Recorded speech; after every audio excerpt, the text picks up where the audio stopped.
यहाँ गुम्बा ठाडो उकालो छिडी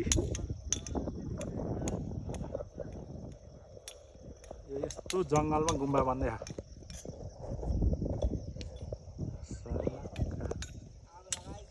यहाँबाट यसरी आएर यहाँबाट यो नगरपालिका यहाँदेखि यो नगरपालिकादेखिबाट छिडी बनाएर माथि चिम्टेश्वर यो नगरपालिकाबाट यहाँबाट छिडी हालेर माथि गुम्बा चिम्टेश्वर जाने बाटोसम्म बनाउन आयो। यति काम हुँदैछ।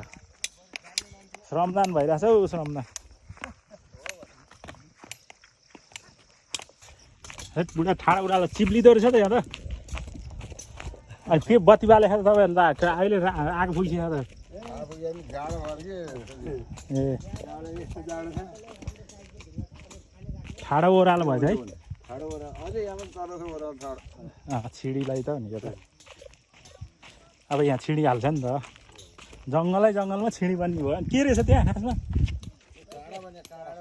ए काँडा पोलेको हो। ल छिडी बाइक चाहिँ हुँ यहाँ उकालो कुदाउने हो नि हुने चाहिँ क्या। तर काम गर्नेलाई यहाँ मजा छ है। ल यहाँ असिलो र काफल चाहिँ मस्त पाकिरह।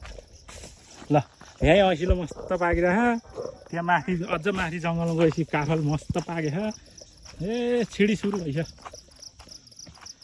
लगभग 130 कति 60 मिटर कति लगभग कति 3-4 किलोमिटर चाहिँ 4-5 किलोमिटर होला छिडी चाहिँ बन्दैछ।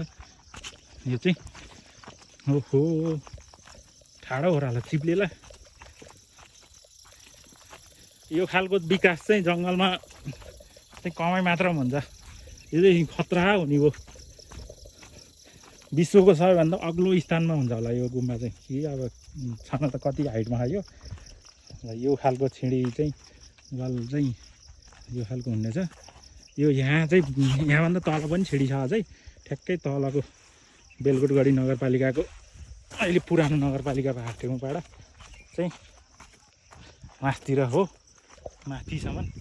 ल छिडी पनि यस्तो डिजाइन गरेर ढुङ्गा चाहिँ चटक्क पारेर यतापट्टि चाहिँ डिजाइन हान्छ। यतापट्टि चाहिँ यो चाहिँ अब देख्दाखेरि एकदम आकर्षक चाहिँ यो खालको चाहिँ छिडी बनाउने काम भइरह। यो चाहिँ बाटो यो चिम्टेश्वर जाने बाटो चाहिँ हिँडेर जाने मान्छेहरूलाई व्यक्तिहरूलाई चाहिँ यो गुम्बासम्म जाने बाटो।